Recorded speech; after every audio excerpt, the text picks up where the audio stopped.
and welcome. My name is Faith Amongin, and today we are going to discuss mental health, a subject that is close to many hearts, but often sidelined and not talked about in a world that mostly celebrates success and strength. So today I have Mr. Sam Setula with me, professional counselor, and he's going to help us make sense of this subject. What are some of the most common misconceptions about mental health? Okay.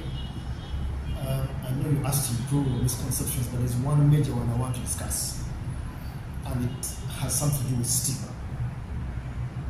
When you say mental health, somebody then thinks it's about being crazy.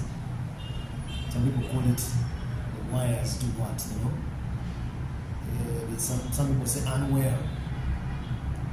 There are facets in mental health that cause people to really lose their faculties, but those are not the most.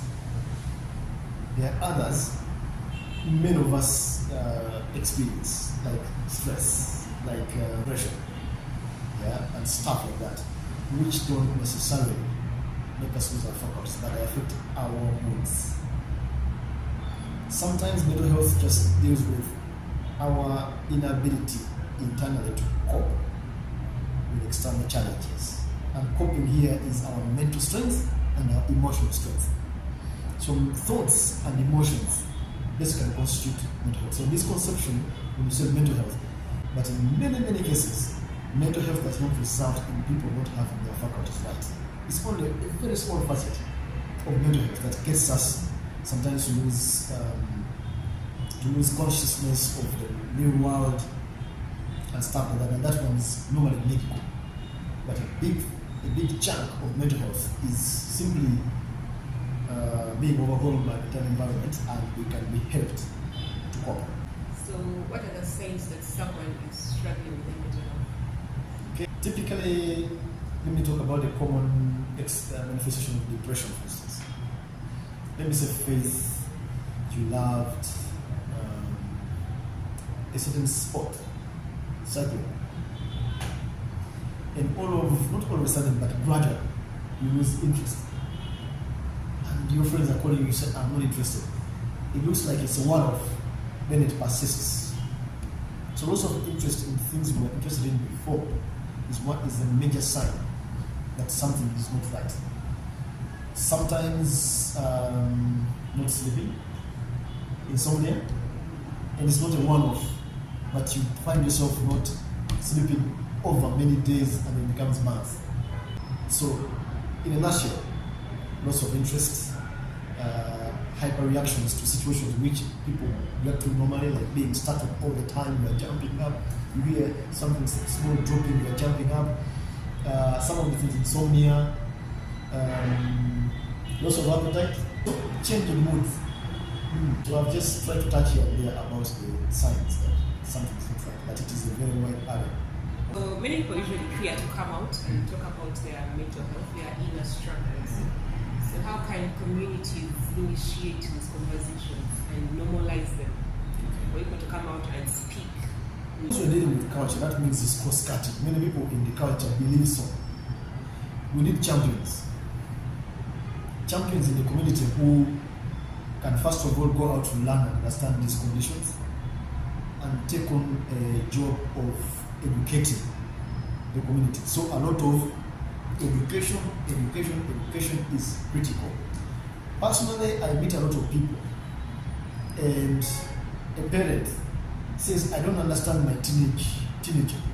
They lock themselves in their room, they're no longer eating food, it's video games only, they are moody, they are sensitive, you say to them this, they are, and then you can be saying, that's common teenage behavior. Like for example, nowadays, depression is quite common with young people. They even have suicidal thoughts. Why?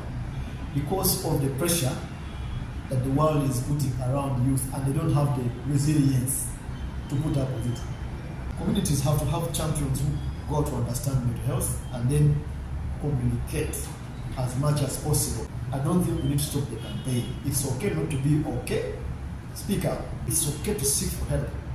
We have now quite quite a number of people who are trained already to help in these situations. In some cases, for free.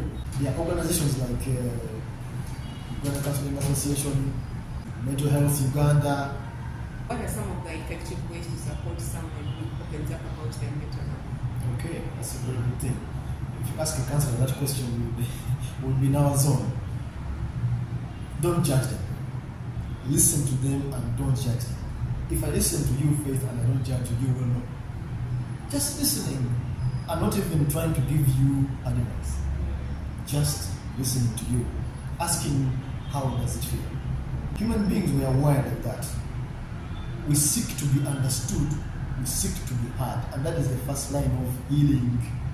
A way of supporting could it also entail me referring them to a therapist and starting listening to them, because I may not have the capacity to take in whatever they tell me. Yeah, actually, I forgot to emotional point. Thank you for reminding me. I always take it for granted. But by the way, one of the hardest things is to refer to a therapist. I think you're doing that point. People do, it's one of the last things they do. I've found few people who say, have you seen a counselor? And it's one thing to tell the person, have you seen a counselor, and helping them appreciate. You say, counselor, what's wrong with me? There's something not right, but they're saying, what's wrong with me? Because of the stigma that goes around seeing a therapist. Is there enough people who practice, who are trained? So yes, see a counselor.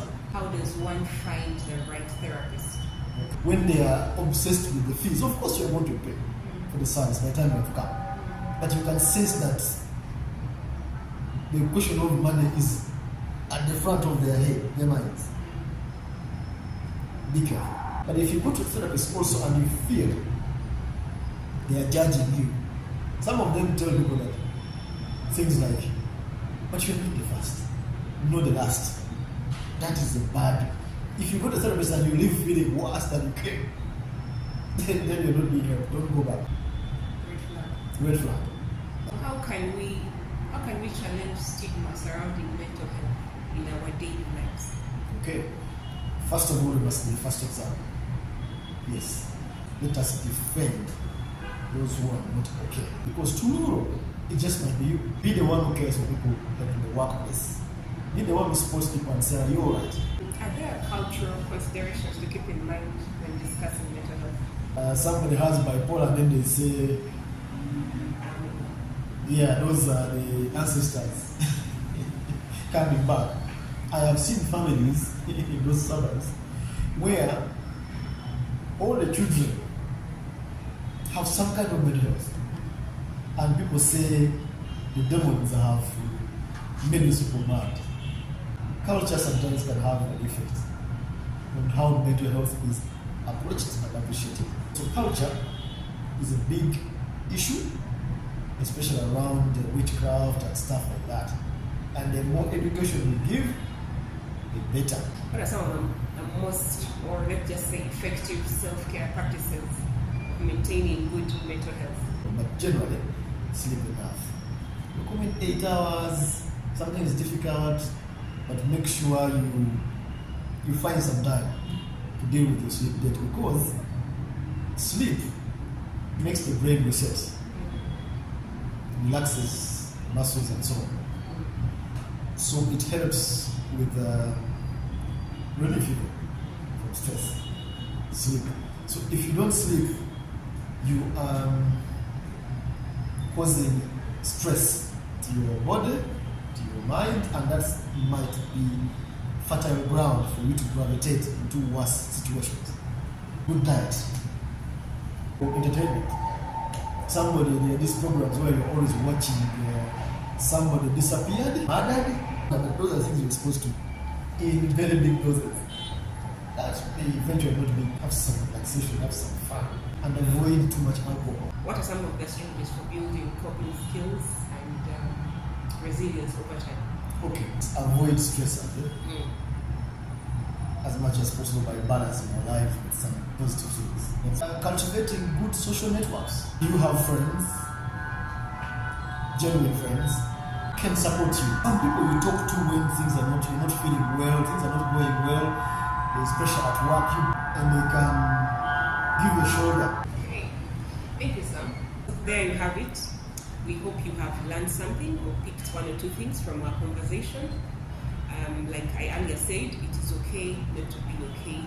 Speak up, don't die in silence. Yeah, it is important to get help whenever you can. Thank you for listening.